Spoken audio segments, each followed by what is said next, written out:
আসসালামু আলাইকুম বন্ধুগণ। মহান আল্লাহর নামে শুরু করছি, যিনি এই বিশ্বের প্রতিপালক, আমাদেরকে সৃষ্টি করেছেন।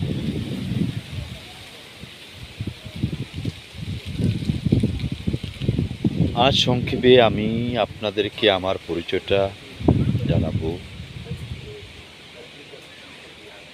আমি সায়েম অনিন্দ, শখ করে কথা বলার জন্য ইউটিউবে একটি চ্যানেল শুরু করেছি। সেই চ্যানেলটার নাম দিয়েছি অনিন্দ টিভি।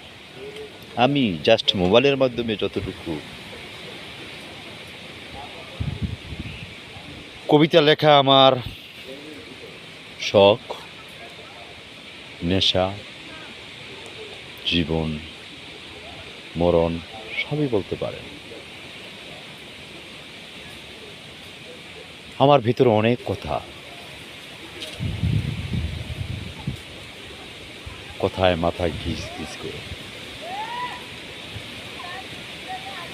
অনেক স্মৃতি এই জীবনে। আমার এই কথা আর এই স্মৃতি নিয়ে আমি পৌঁছে যেতে চাই মানুষের কাছে, প্রান্তিক মানুষের কাছে।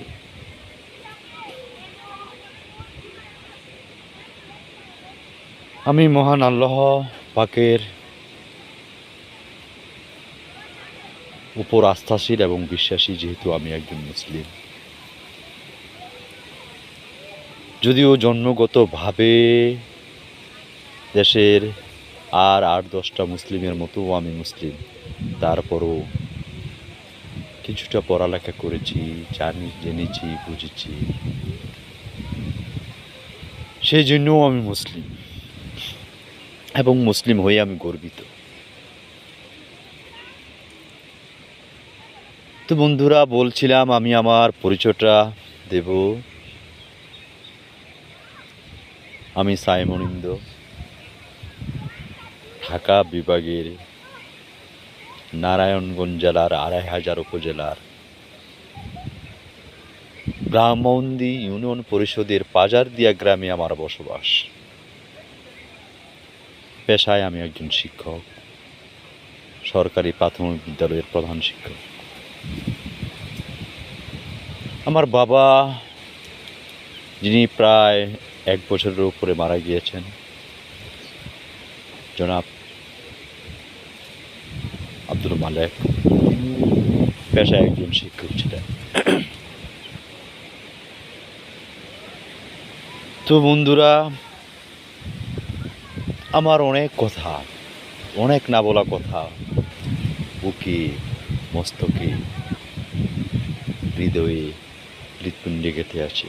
আমি কথা বলতে চাই আপনাদের সাথে। আমি কথা বলবো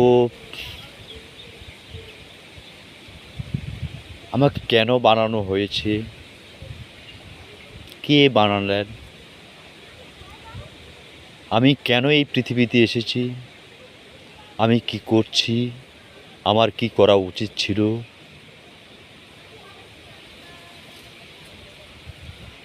আমার যা করা উচিত ছিল আমি কি তা করছি,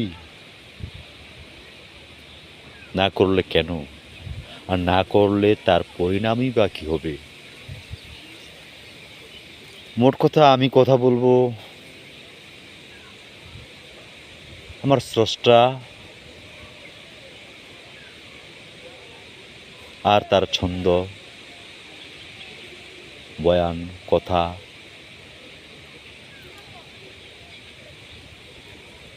এসবের ওপর ভিত্তি করে আমার উদ্দেশ্য, আমার ভেতরের যে ছন্দ, আমার ভিতরে যে মাধুর্যতা, যতটুকু মাধুর্যতাই আমার ভিতরে কাজ করে,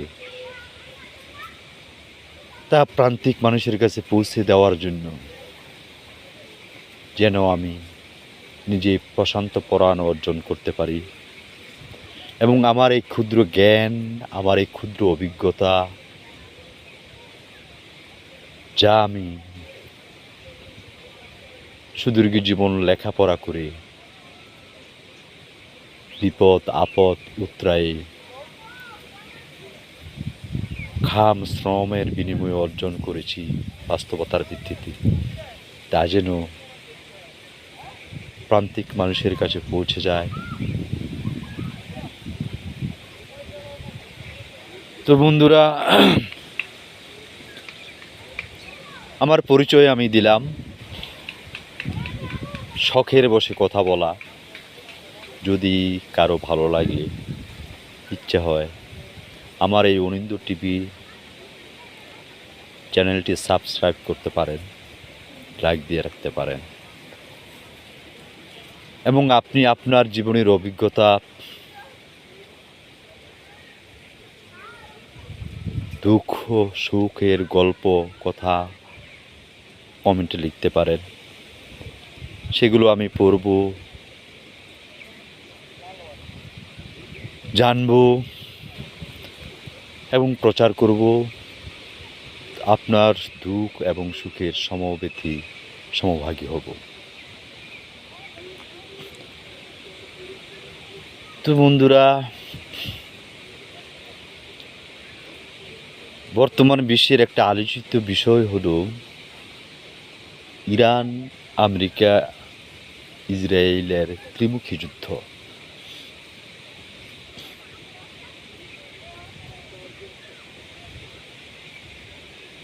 এই যুদ্ধ এবং ইরান আমেরিকা ইসরায়েলের সম্পর্ক নিয়ে বহুদিন ধরেই আমি খুব কৌতূহলী, মনের অজান্তেই আমি কৌতূহলী হয়ে উঠেছি। দীর্ঘদিন একাকী নীরবে নিজের সাথে কথা বলেছি, বিভিন্ন তথ্যপত্র পড়েছি,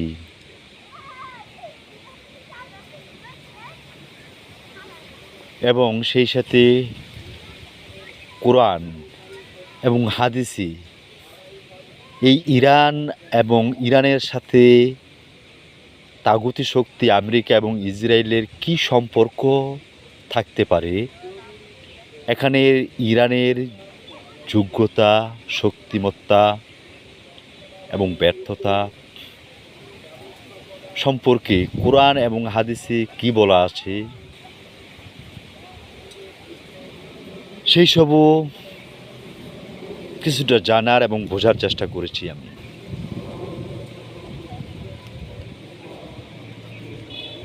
এই যে দীর্ঘদিন প্রায় 10 বছরের ওপর আমি একা একা কোরআন পড়েছি, হাদিস পড়েছি, বিভিন্ন ইতিহাস পড়েছি, ইরান দেশটার প্রতি প্রযুক্তির কল্যাণে জেনেছি, বুঝেছি। সেই সপর ওপর ভিত্তি করে আমি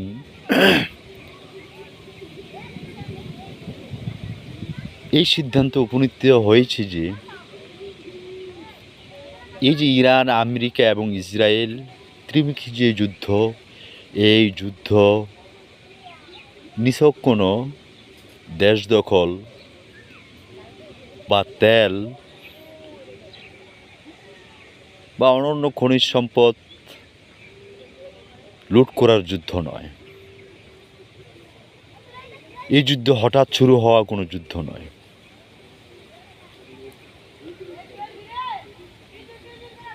এই যে যুদ্ধ শুরু হওয়া, এই যুদ্ধ আজ হোক, কাল হোক, পরশু হোক, শুরু হওয়ারই কথা।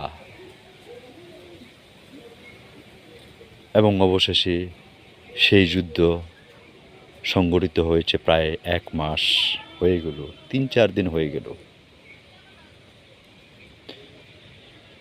একথা অস্বীকার করার উপায় নেই যে আমেরিকা বহু দশক ধরে এ বিশ্ব শাসন করছে। তাদের বৃহৎ রাষ্ট্র, তাদের বৃহৎ অর্থনীতি,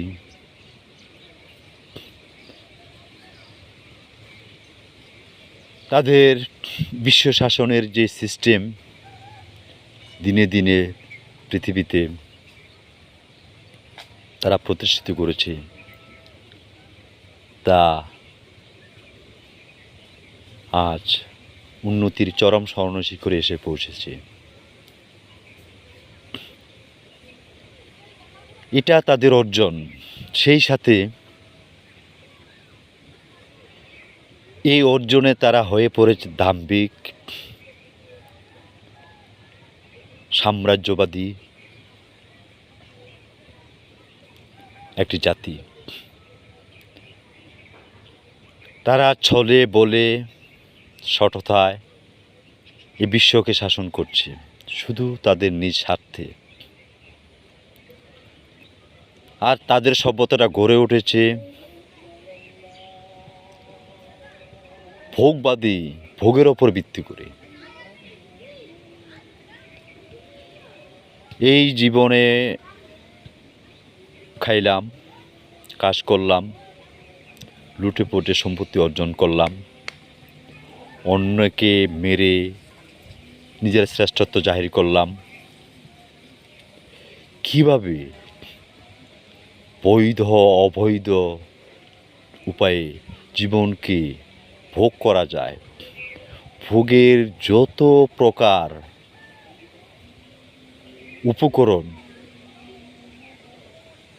মানব মস্তিষ্কে আবিষ্কার করা যায়,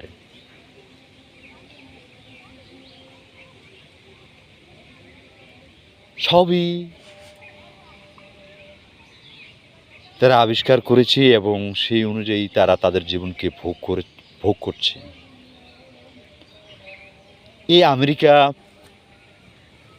জাতির বিনির্মাণের ইতিহাসে কোনো ন্যায্যতা নেই, কোনো নীতি নেই, নৈতিকতা নেই। অনৈতিক, অন্যায় এবং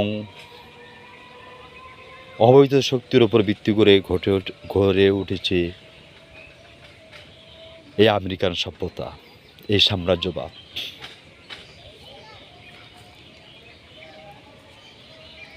তো তার সাথে যুক্ত হয়েছে ইসরায়েল নামক একটি অবৈধ রাষ্ট্র,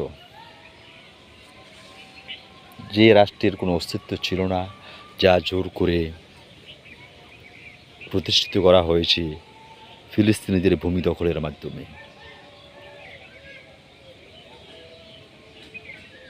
যেখানে বসবাস করে ইহুদিরা।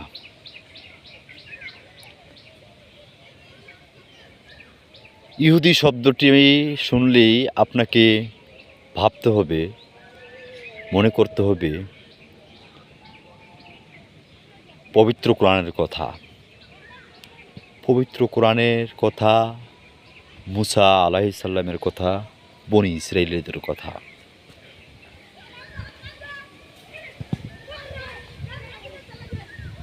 মহান আল্লাহ পাক পবিত্র কোরআন শরীফে ইসরায়েলিদের যেভাবে সংজ্ঞায়িত করেছেন, যেভাবে চিত্রায়িত করেছেন, ভবিষ্যতে এই ইহুদিরা কী করবে তারও ইঙ্গিত পবিত্র কোরআন শরীফে দিয়েছেন। সেই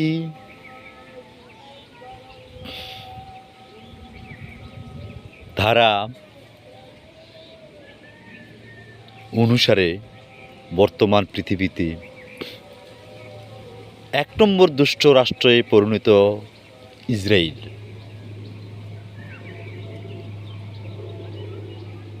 যাকে সর্বোচ্চ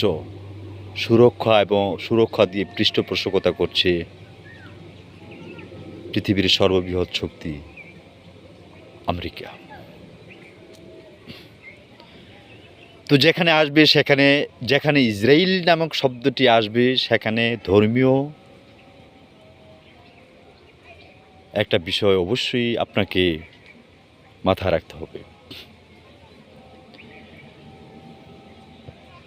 যারা ইসরায়েল এর খোঁজখবর রাখেন, ইউটিউবে, ফেসবুকে, বিভিন্ন জার্নাল পড়ে,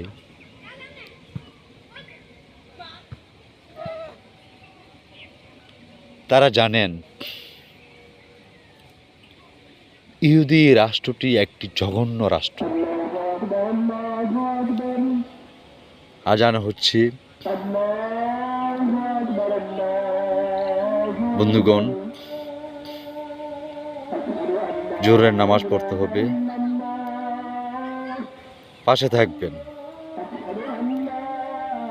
ভুল ভ্রান্তি ক্ষমা করবেন। এর পরের কথা ইনশাল্লাহ রাত 10টায় লাইভে এসে জানাবো আপনাদেরকে। সবাই ভালো থাকুন। চলুন, আজান হচ্ছে। আজান মানে কি? আল্লাহ মহান, আল্লাহ সর্বশ্রেষ্ঠ, আল্লাহকে সেজদা দাও, কল্যাণ নাও। ভালো থাকবেন বন্ধুগণ।